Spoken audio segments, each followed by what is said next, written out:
Hello viewers, this अभिषेक और mentor trader. तारीख है आज की तीन तीन हाँ सॉरी, तीन तो कल है, 2 मार्च 2025। ठीक है। जियो पॉलिटिकल एक रील डाली थी मैंने, एक वीडियो पोस्ट किया था, उससे रिलेटेड आपसे कमेंट्स में पूछा था कि इसका अगर आपको डिटेल वीडियो चाहिए तो वो मैं आपको पोस्ट करूँगा, लेकिन उसके लिए आपको कमेंट में यस करना है। तो I have got some feedback कि yes. So without wasting any much time शुरू करते हैं कि कैसे क्या जियो पॉलिटिकल अपडेट्स चल रहे हैं। इसमें मल्टीपल कंट्रीज हम कवर करेंगे। थोड़ा बैकग्राउंड में नॉइस आ रहा होगा, लेकिन इसको इग्नोर करिएगा। ठीक है।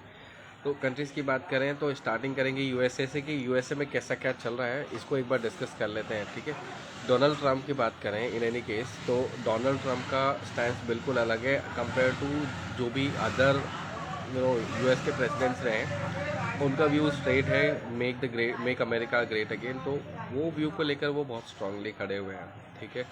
और काफ़ी इंटेलिजेंट हैं, चीज़ें समझते हैं, मौके देना पसंद करते हैं। And he understands what truly America needs at this point of time.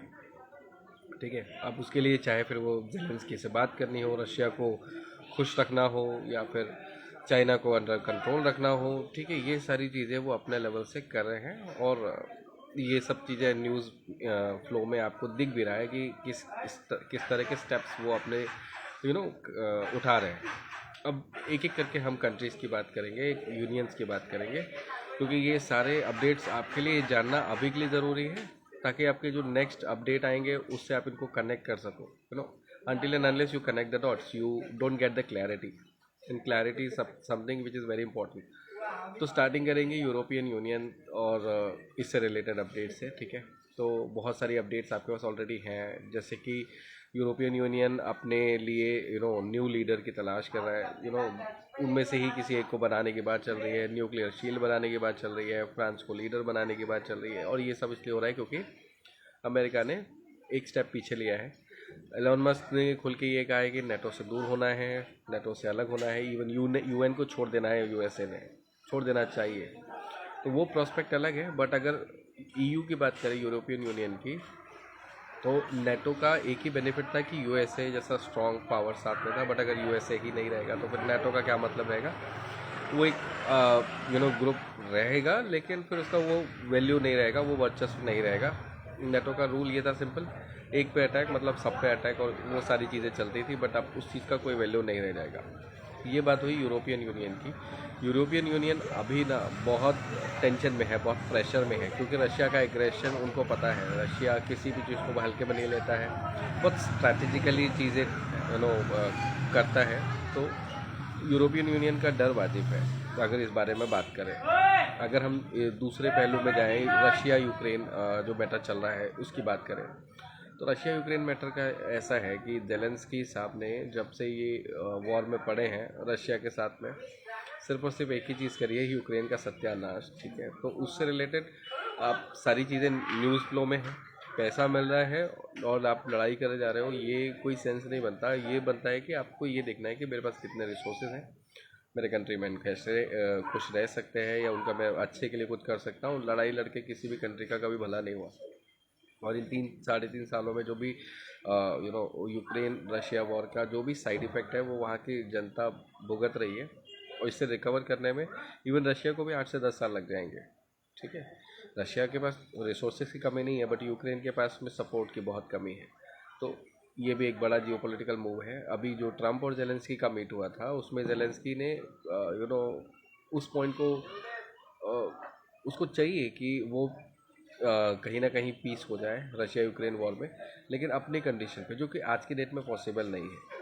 और अगर जेलेंस्की यहाँ पे और थोड़ा स्टबन होते हैं तो फिर उसका अल्टीमेट जो आउटपुट आता है, जो रिजल्ट आता है, वो यही होगा कि रशिया मोर एग्रेसिव होगा। ठीक है। और यूक्रेन का कुछ और पार्ट जाएगा रशिया के हाथ में, and then Zelensky has to surrender. That condition में कम, बिकॉज यूरोपियन यूनियन भी कितना फाइट करेंगे। ठीक है। ये जो अलग अलग तबके बन रहे हैं, पहले क्या होता था कि यूएस और यूरोपियन यूनियन, वेस्ट, इसको वेस्ट कहा जाता था। ठीक है। एशिया की कंट्रीज़ को एशियन कंट्रीज़ कहा जाता था। मतलब ये अलग अलग तबके थे। लेकिन अभी जो कॉम्बिनेशन बन रहे हैं ये आउट ऑफ इमेजिनेशन है, और ऐसे कई ग्रुप्स आपको इन फ्यूचर में बनते हुए दिखेंगे। कई ग्रुप्स बने हुए हैं, वो तो अभी बिल्कुल ठंडे बस्ते में है, उनके बारे में आजकल जिक्र भी नहीं होता। तो उससे रिलेटेड चीज़ें वक्त के साथ ही आएंगी समझ में, तो उनको हम तभी डिस्कस करेंगे। यूरोपियन यूनियन का क्लियर है अभी के हिसाब से, फ्रांस को लीडर बनाने का है। अब वो जो भी करना चाहे वो उनके ऊपर मैटर करता है, उनके ऊपर डिपेंड करता है, ठीक है। बट यूएसए से जब सपोर्ट नहीं मिलेगा तो यूरोपियन यूनियन काफ़ी कमज़ोर फील करेगा, और रशिया ज़्यादा एग्रेसिव होगा उस समय।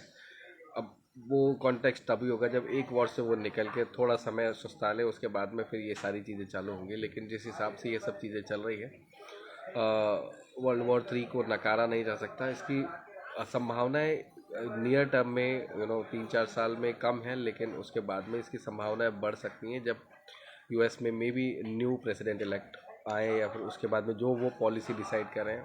देखना होगा, ये बहुत इंटरेस्टिंग रहेगा। उतना दूर नहीं जाते हैं, ठीक है। EU एंड यूएसए का हमने कुछ कुछ पोर्शन कवर किया। एक्चुअली ये वीडियो बनाने में थोड़ा लेट हुआ मैं, अगर मुझे पहले पता होता तो मैं ज़्यादा कंटेंट लाता, डायरी के साथ में बैठता, बट वो भी वीडियो आ जाएगा, डिटेल वीडियो। मैं कोशिश करूँगा वीकली आपको ये सब चीज़ें पोस्ट करूँ। हम बात करते हैं अफ़गानिस्तान के। अफ़गानिस्तान में जो मूव लिया है यूएसए ने अभी बाइडन के समय पे, जो मूव था कि एकदम से अपनी आर्मी को, अपनी फोर्स को वापस बुलाना अफ़गानिस्तान से, ये जानते हुए कि मूड माहौल वहाँ का ठीक नहीं है, अमेरिका ने एक गलती करी थी, ठीक है। अब यहाँ पे दूसरी गलती अफ़गानिस्तान के साथ यूएसए करना चाह रहा है, क्योंकि अफ़गानिस्तान को किसी का डर नहीं है, था एक समय। बट अभी यूएसए किसी के साथ डायरेक्ट कॉन्फ्लिक्ट में जाएगा नहीं। और अगर अफ़गानिस्तान जैसी कंट्री की तरफ से अगर बैकफायर होता है यूएसए पे, तो फिर ये ना उनकी इमेज और ईगो वाली बात हो जाएगी, तो हमको बिल्कुल गड़बड़ सा हो जाएगा। लेकिन यहाँ पे अफ़गानिस्तान को ये सब जो अभी अफ़गानिस्तान को पिक्चर में लाने का रूल क्या है, क्या क्या रीज़न रहा होगा, उसको हम प्रोबेबली कह सकते हैं कि हम रीज़न तलाशने की कोशिश कर रहे हैं। इसका रीज़न मिलता है आपको बैक 1990s, उसके पहले से ही अमेरिका पाकिस्तान का सपोर्टिव रहा है, और उसकी वजह से कई बार पाकिस्तान को अमेरिका ने खुल के सपोर्ट किया है, कई बार दबे उसमें सपोर्ट किया है। अभी अफ़गानिस्तान पाकिस्तान के लिए बड़ा इशू बन रहा है, ठीक है। तब जाके अमेरिका को याद आ रहा है कि उसके कुछ हथियार भी वहाँ पे पड़े हुए हैं अफ़गानिस्तान के पास में, ताकि पाकिस्तान चैन की सांस ले सके। अभी ऐसा क्यों है ये तो वक्त ही बताएगा, ठीक है। दूसरी ओर बांग्लादेश की बात करते हैं। अफ़गानिस्तान और पाकिस्तान वाला मैटर समझ में आया आपको। हथियारों की डिमांड सिंपली इसलिए क्योंकि वो पाकिस्तान को प्रॉब्लम क्रिएट कर रहा है, और अगर अफ़गानिस्तान को अब यहाँ नहीं रोका गया तो पाकिस्तान के लिए सरदर्द बन जाएगा, बड़ा सरदर्द बन जाएगा अफ़गानिस्तान। इसीलिए ये टैक्टिक है।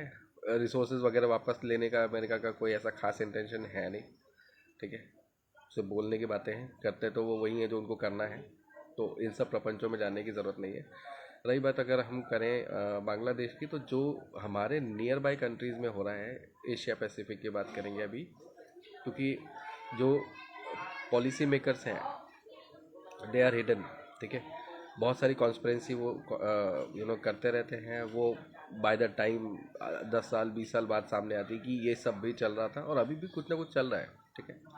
और वो चीज़ें हमारे जो नेबरिंग कंट्रीज़ है उनके बिहेवियर से समझ में आता है, क्योंकि by law we need to go politically, diplomatically, और इसी तरीके से कि डायरेक्ट मूव नहीं ले सकते जैसा यूएसए रशिया ये सब करते हैं, इवन चाइना भी कई बार करता है। बट हमारी जो जियो पोलिटिकल पोजिशन है उसके हिसाब से हमको बहुत सोच समझ के कोई भी स्टेप उठाना पड़ता है। तो फिलहाल की कंडीशन में जो बांग्लादेश कर रहा है कि पूरी हिस्ट्री से, इवन जो उनका शेख मुजीबुर रहमान और जो शेख हसीना, इनकी जो हिस्ट्री थी, इसको अपने टेक्स्ट बुक से डिलीट करना, कंप्लीट डिफरेंट हिस्ट्री लाना, और उन चीज़ों को नकार देना जिन चीज़ों को उसने फेस किया था, ठीक है। पाकिस्तान के से हमने बचाया उसको, हमने एक अलग कंट्री का दर्जा दिया, इंटरनेशनल लेवल पे मान्यता दी, जो बड़ी बात होती है। चाहे तो हम अपनी तरफ से वो रिकग्निशन वापस ले भी सकते हैं, इससे भले बांग्लादेश को फ़र्क ना पड़े, बट पड़ना चाहिए।